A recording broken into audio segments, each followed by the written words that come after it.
So thank you so much for the invitation. I'm sorry I am not there. It's nice to see some familiar faces. I see Peter in the first row. I don't know. Yeah, okay. I'm going to talk about, I give a small introduction to equivariant machine learning, just explain what it is, how we can implement it, and hopefully we can see that maybe it's useful for some of the problems that you care about. So I come from the applied math side, so I don't have a background in microscopy at all, but I believe that these techniques are machine learning techniques that are very flexible and have nice inductive biases. So it's possible that they are useful. So in the context of deep learning, we have machine learning models that are very successful, and they are very over-parameterized. So you have way more parameters than data points sometimes. So there are many functions in the hypothesis class, or like in the possible functions that you can converge to when you do the optimization that would fit the data, or maybe they may fit the data perfectly even. And so how do you choose the right class of functions? How do you do the correct machine learning model that works well?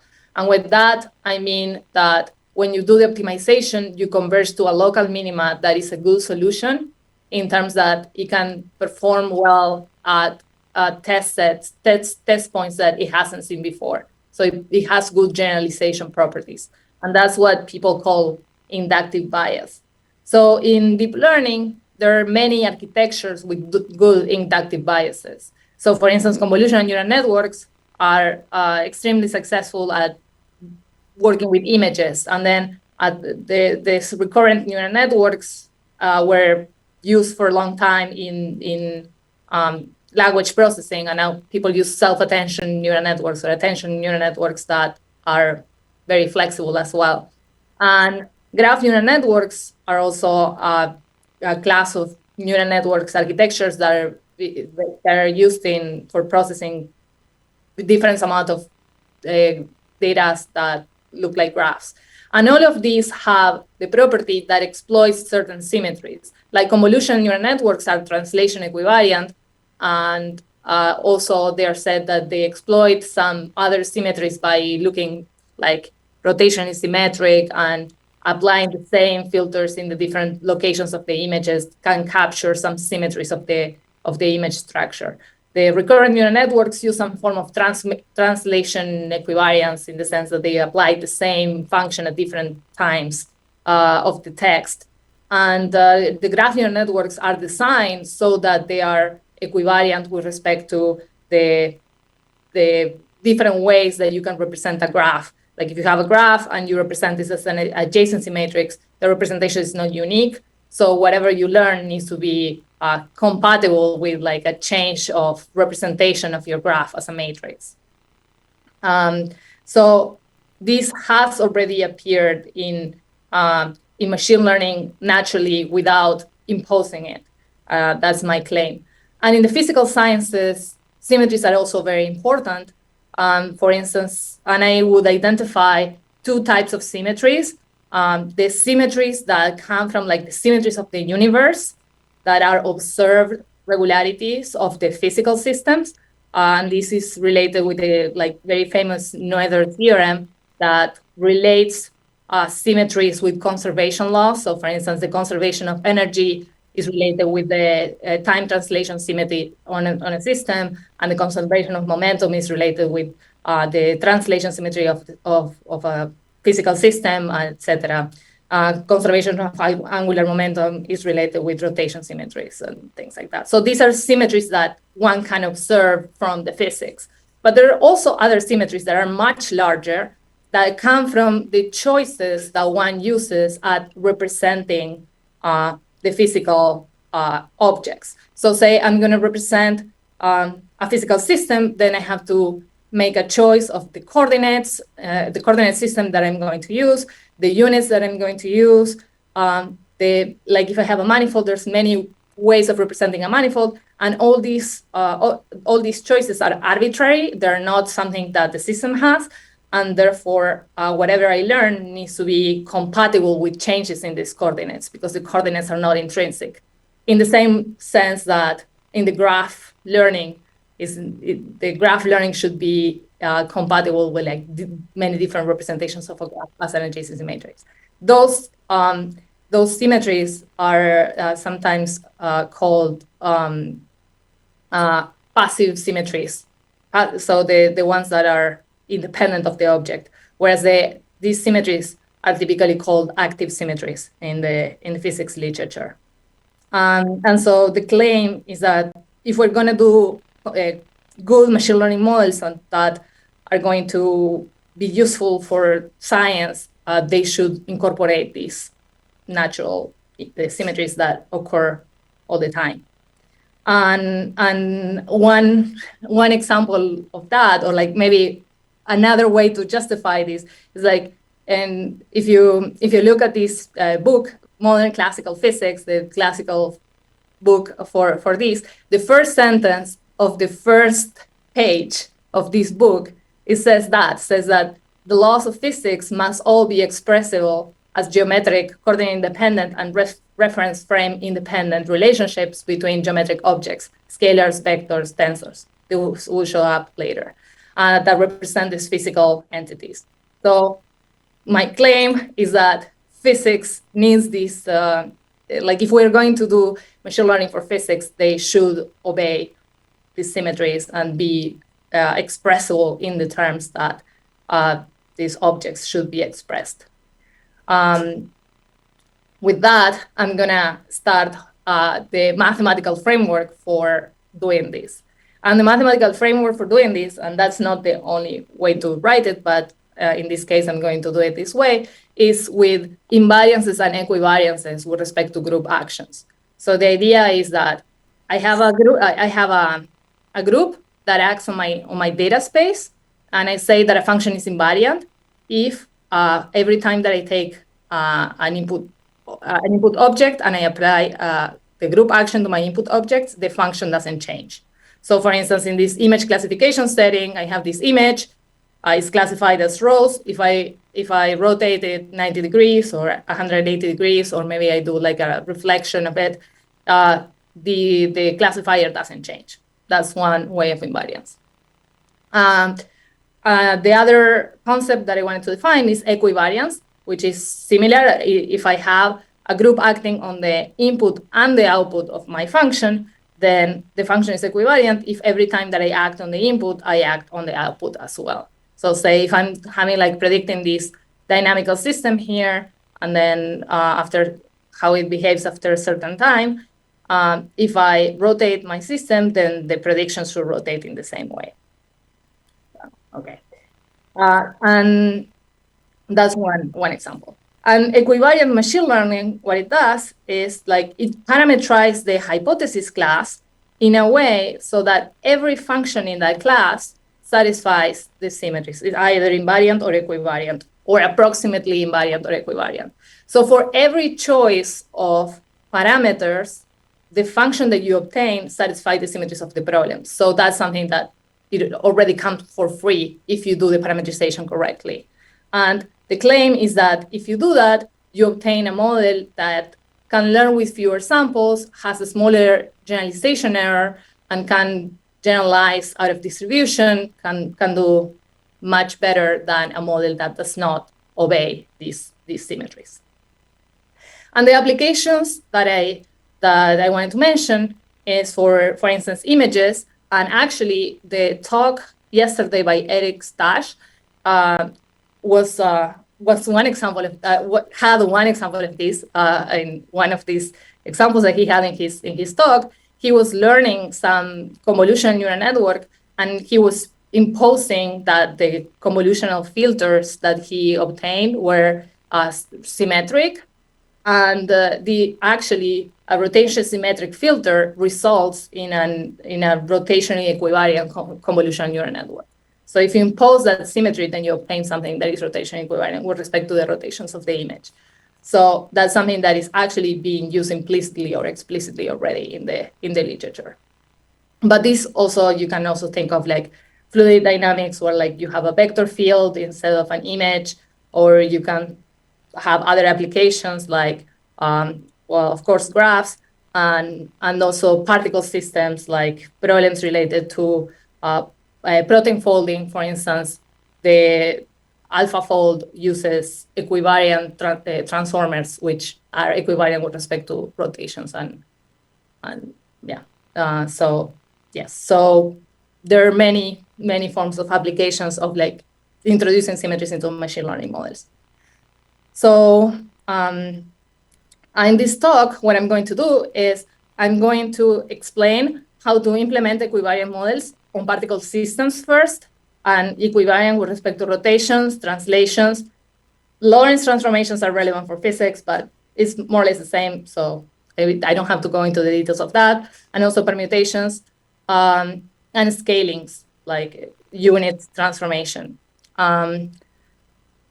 Then I'm going to explain how to implement equivariant functions on images that have scalars, vectors, and tensors in each of the pixels. And then I'm going to give you some examples of applications. So I'm going to have like a toy example, and then I'm going to show you some applications that I work on with people in cosmology, David Hogg, and in vegetation dynamics, Bianca Dumitrascu. And maybe this will be useful for microscopy, I hope. So that's we can discuss if that makes sense. So first, I talk about how we want machine learning models that have symmetries, and the question is, how do you implement these symmetries? So I will say that in practice, the most common way of doing this is by data augmentation. So basically, you want that your function, your output function, has the property that if you apply rotation to the input, say the output rotates. So instead of parameterizing all the functions that have this property, what you can do is just like take your data, your training data, and augment it to add rotated versions of your training data, and then you know what the label should be just because of how this should behave, and then you add that to your training set and you train with all that. So that has the advantage that also like it produces more data, and some of these models really need more data. And there's some works where they quantify statistical gains of data augmentation and how it reduces equivariance, etc. It's a very nice line of research. The other way that people think about imposing symmetries is maybe by using the fact that there is a relationship between these conserved quantities and the symmetries. So if you know that a symmetry corresponds to a certain conserved quantity, you can add a penalization to your loss function that includes that. And then you are kind of like going around implementing the symmetries by using a penalization on the conserved quantities. But what I'm going to focus on is like the architectural design, which is actually restrict the class of functions to just implement the symmetries. And there's many work in this space. Some of the first papers that do that, there's Taco Cohen in his PhD. He developed a lot of these methods that do equivariant machine learning and images and other spaces, homogeneous spaces. And so these are implemented with some way of like weight sharing, like graph neural networks. I'm going to explain a little bit how that works. There's also methods based on irreducible representations, and you can look at works by Rishi Kondor and Max Welling. And also you can use like some form of constraint learning. Like there's a paper by Finsley that is very nice, that has very nice software that does it. And then the approach that I'm focusing on is based on invariant theory. And so I'm going to give more or less an overview of all these things, and I'm happy to take questions if you have later or during the talk. But basically, these are the lines of work in this space. So, okay, so how do we do this? So one of the idea of how do you implement equivariant architectures that is explained in these papers by Cohen and papers by Maron is to extend the notion of like the classical neural network, the fully connected feed-forward neural network, to make it equivariant. So the fully connected neural network drawn like this in my slide is basically a composition of linear functions with nonlinear activation functions, right? So then this is your function, like that. And so how do you make it equivariant? So one idea is to replace the linear layers by linear equivariant layers, so linear functions that are also that satisfy the symmetry coming from the group. So these are the linear equivariant layers that satisfy for all group element L of QV is equal to QL of V.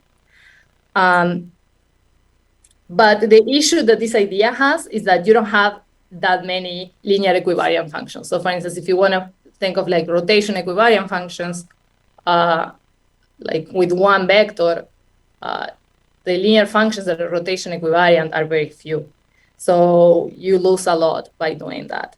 So what you can do is, and the other issue is that you don't know how to design the activation function so that it's equivariant, so that it doesn't loses the symmetry. So for instance, if I have a vector, I cannot apply like a ReLU to the components of the vector because I lose the structure of the vector.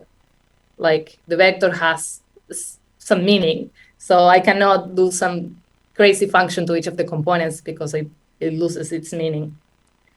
The same thing with like something that has units. Like if something has units of kilograms and you cannot apply a whatever function, and then you lose the knowledge of what these units are. So anyway, so how do they solve this issue? So the way they solve it is by extending this idea to tensors. So they say, well, instead of having like linear layers that go from vectors to vectors, I'm gonna have linear layers that take tensor products of vectors and output tensor products of vectors. And so you can think of it as like working as polynomials. And then when you look at the equivariant linear functions on these tensor spaces, you have more functions. So this becomes more expressive. And the thing that you need to do once that you consider these tensors is to extend the group action to these tensor spaces. And the way you do it is like if you have a product of vectors, then tensor product of vectors, then the action of this Q on this tensor product of vectors is the tensor product of the action in each of the vectors.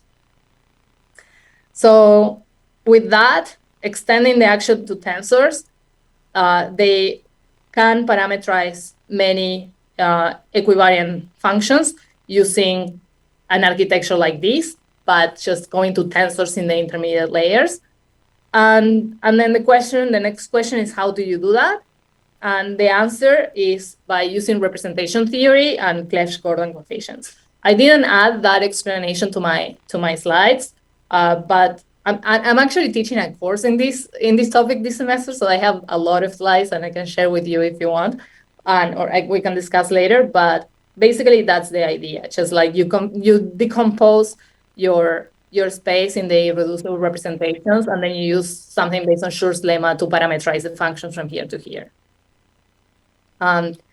That's one approach. This doesn't solve the issue of what to do with the activation functions, the nonlinearities. That's something that is not solved fully. It depends on the group. And sometimes it's easy. When the group say permutations, it's easy, but other groups is harder, like rotations and things like that.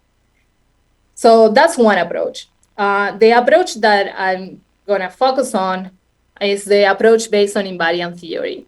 And the idea is that we can parameterize the equivariant functions using invariant theory, using very classical results. The goal, and I'm gonna have it. I'm gonna start with this guy as an example. So in this guy that I have here, I have a particle simulation where I have endpoints in R3 here, endpoints in R3. And so say that I want to predict one scalar function of this particle system. Say I want to predict the energy of this particle system, or I don't know, something. So, so what I need is I want to parameterize all functions that take n vectors in RD and output a scalar. And these functions need to be equivariant with respect to, say, orthogonal transformation. So if I apply a rotation to each of these inputs, to each of these vectors, then the energy doesn't change. I rotate everything in the same way, the energy doesn't change. And the way you can do it is by using classical invariant theory. And for instance, the first fundamental theorem of invariant theory says that a function from RD to the n to R is OD invariant if and only if you can write it as a function of the scalar products of the input vectors. So then the idea is you have your n vectors in RD, then you compute the matrix of scalar products, and then any function that is invariant factors through here. And every function that can be written as a function of these scalar products is going to be invariant. And the proof of this is actually quite simple. A similar characterization will work for Lorentz groups, where you replace the inner product by the Minkowski inner product, just like some other inner product. Then rotations is a little bit more complicated, but you can still find what are the invariant. And then other simple Lie groups also have like a characterization of what are the invariants. And these allow us to have a clean parametrization of how to write all the invariant functions from RD to the n to R. So that's just invariance, so only allows me to produce the energy. But say that I want to produce like the prediction of like where each point is going. So I need to find an equivariant function. I need to parameterize the equivariant functions. So we can use this classical theorem from invariant theory to parameterize the equivariant functions. And so the way you do it is the following. Every function that takes n vectors in RD and outputs a vector in RD, so you can do that for each of the particles, or you can do it for, like, say, the center of mass or something. This function is OD equivariant if and only if you can write it as a linear combination of your input vectors, times some coefficients functions. Is a linear combination, and the coefficient functions are invariant scalar functions. So they're functions of the inner products using the result from the previous slide. So this gives a complete parametrization of all equivariant functions. So this suggests the following model. And this model is universal. It can approximate any function that is equivariant. So the idea is you take your inputs, you compute the scalars, which are the inner products of the input vectors, and then you learn the functions f1 through fn, the linear combinations that produce the coefficients, and then the output is just like this computation from the learned functions that you have here.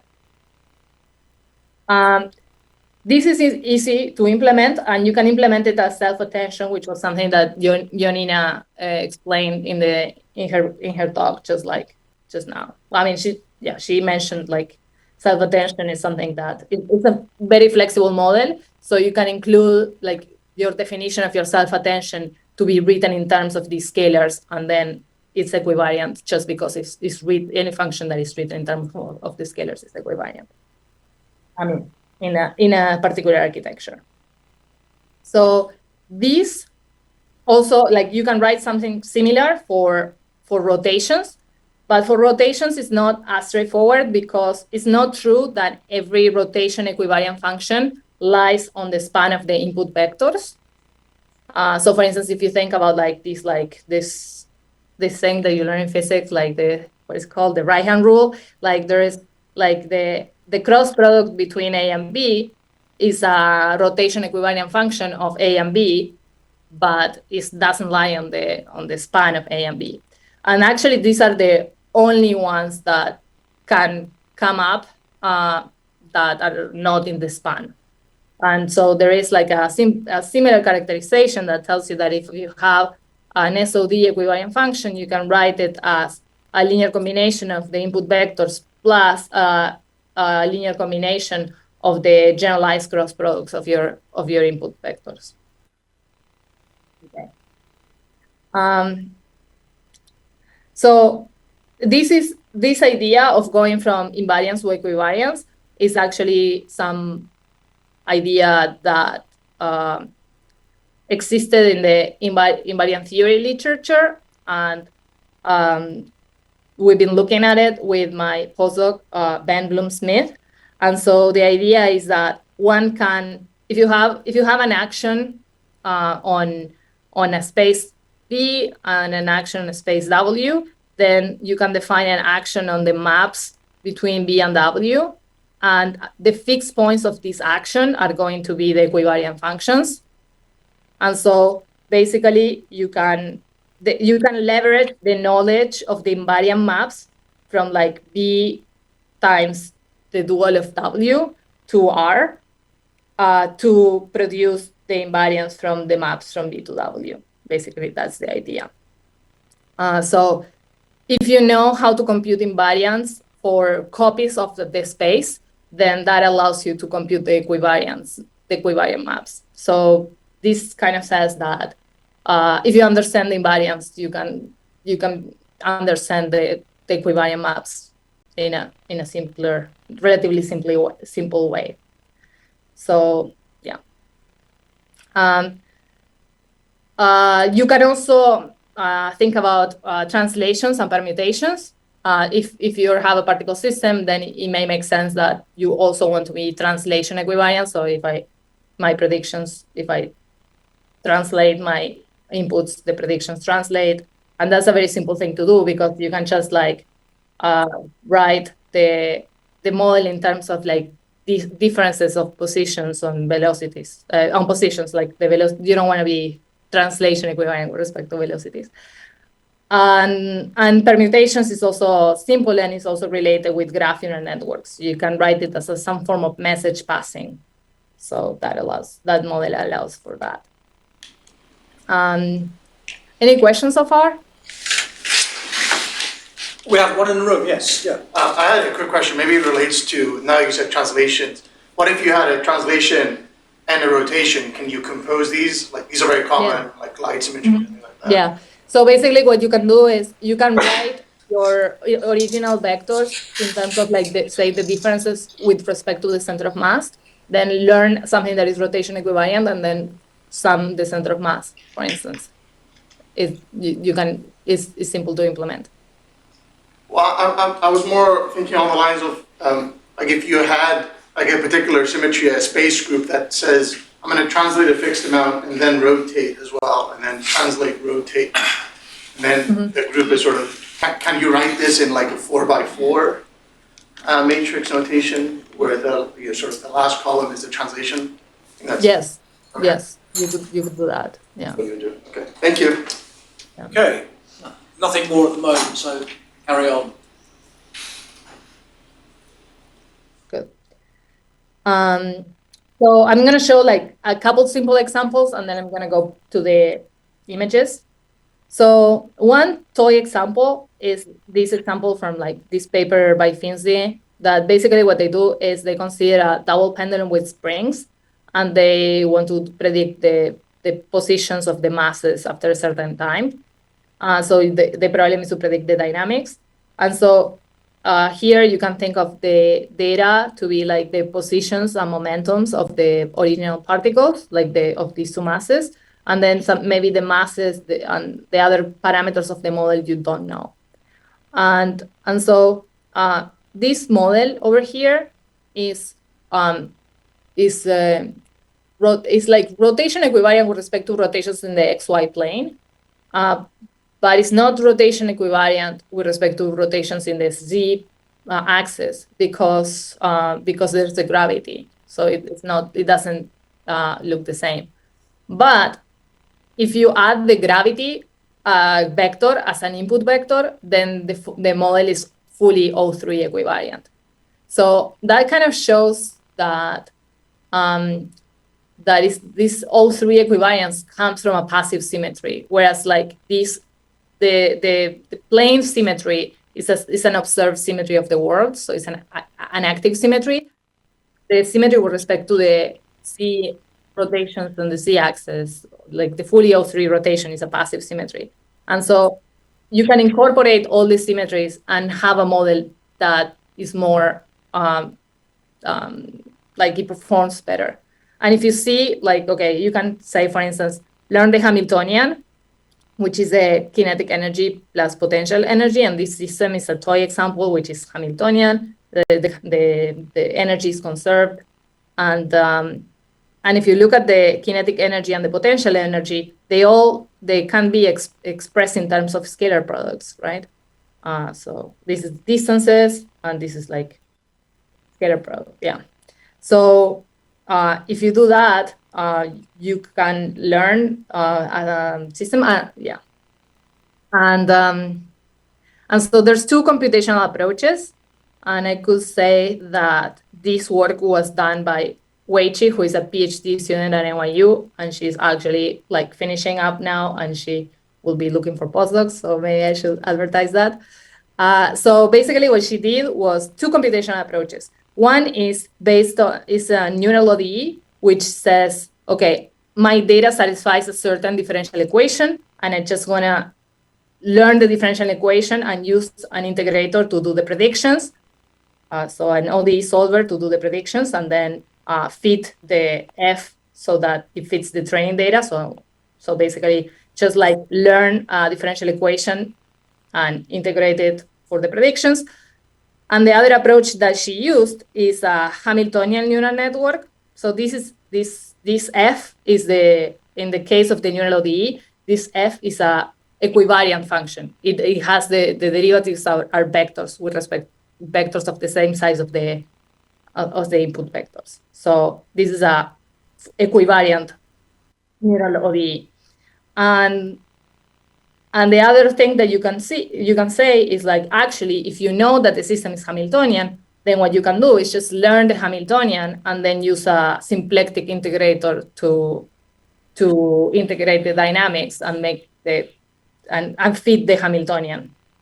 And so the Hamiltonian is a scalar function, so you can write it as an invariant function of the inputs using these like scalars. And with that, you can see that in this, I'm just going to show you some results. Like the more symmetries you incorporate to your model, the performance gets better. So here, for instance, these models by the EMLP don't use the fact that you can do fully O3 by incorporating the gravity to the formulation. So they use O2, SO2, and then final subgroups. And the smallest the group gets, the largest the error gets. So more groups, more symmetries implies smaller error. And in particular, this is the neural ODE, which does not incorporate the Hamiltonian symmetry and then has larger error than the one that incorporates the Hamiltonian symmetry. So just saying that this kind of, as a toy example, it shows what we want to say, which is like incorporate the symmetries will be something useful in practice. And the other thing that we conjecture is that imposing the symmetries will allow us to learn missing geometric objects like we do here with the gravity vector or dimensional constants. Question. Mm-hmm. Yeah, question there, yeah. So you also have a fixed point of the mounting point of the first spring, right? And that breaks translation invariance. Would it help to also have that be parameters? Yes. Yes, we make a translation equivariant with respect to the origin. Okay. Oh, did I miss that? Okay. Mm-hmm. Okay, thank you. Mm-hmm. Yeah.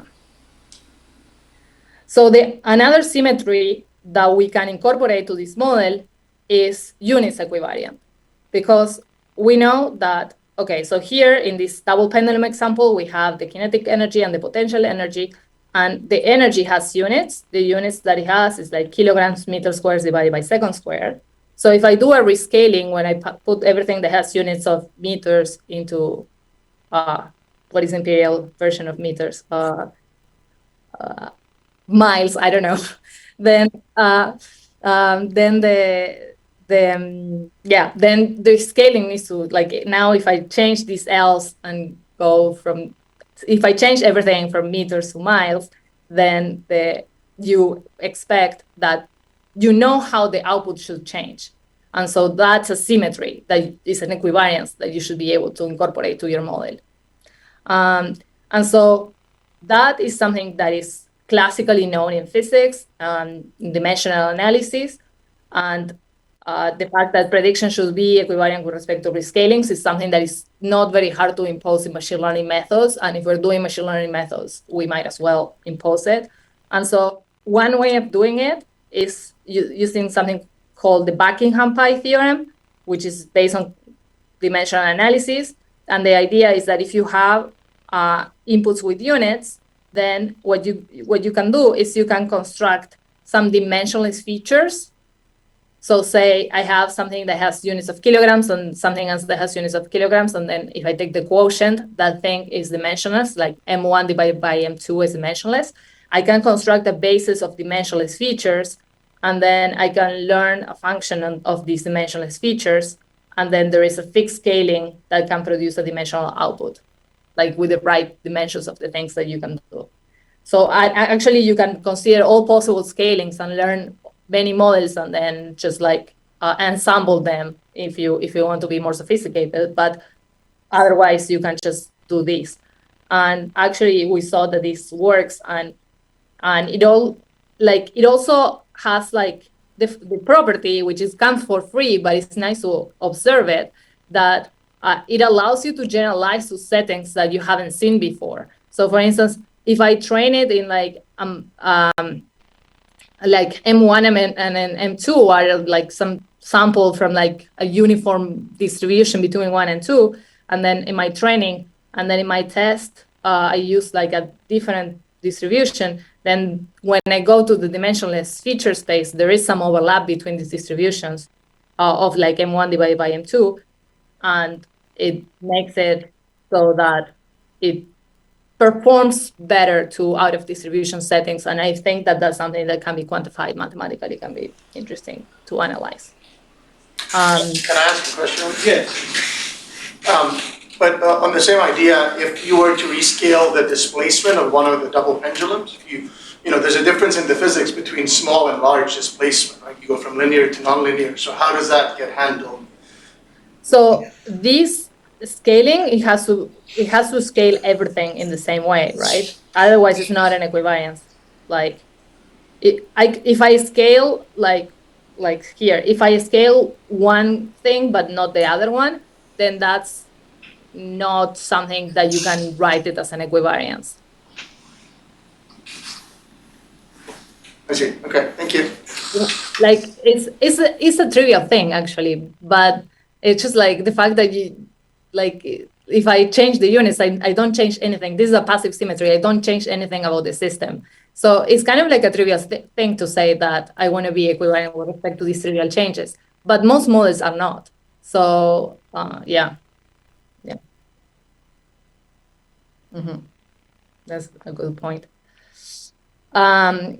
So I'm gonna just describe very briefly that I work with David Hogg and his student Kate Story-Fisher, and we are using these techniques to some problems in cosmology that basically the idea is that they have some dark matter simulation and they want to predict some properties that they could have obtained with like a more expensive simulation, and that is called like hydrodynamic simulation. And basically the formulation that they use is to take their particle system that they obtain and they compute summary statistics to make the features for their model. But the summary statistics that they compute are actually equivariant with respect to rotations and translations, and also units. So they construct, like, they take their data and they construct different binning of the data, and they construct the summary statistics that they can write in terms of like tensor products of your objects, and then maybe they take the eigenvalues of these high dimensional tensors, and then but everything is like written in a form that is equivariant in terms of tensor products and contractions to scalars.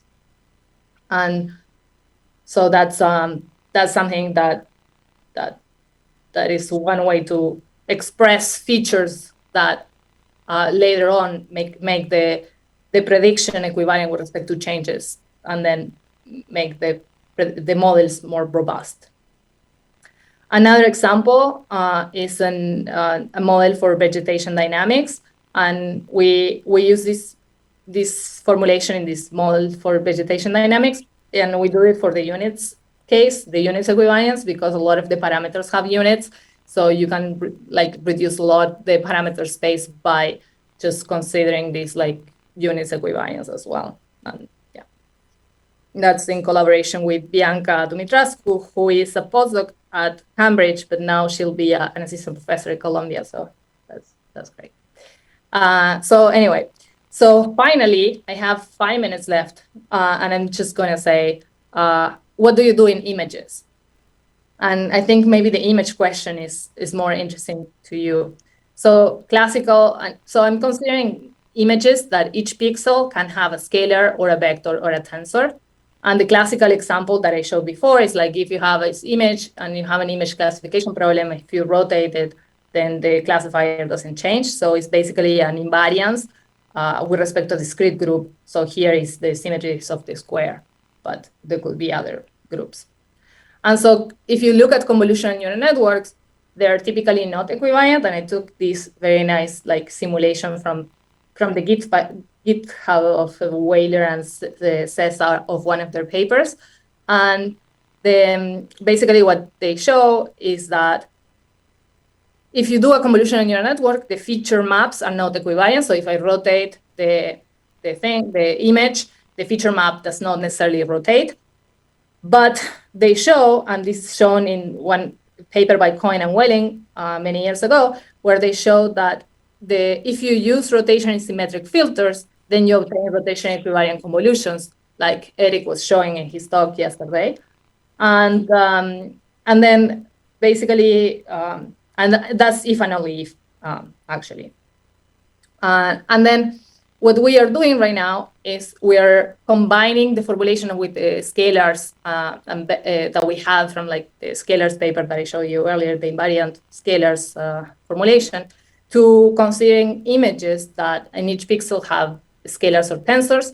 These objects appear in many scientific contexts, and one of the difficulties of doing the formulation that Weiler and Cohen had before is that you cannot apply nonlinear activation function to the scalars, to vector components.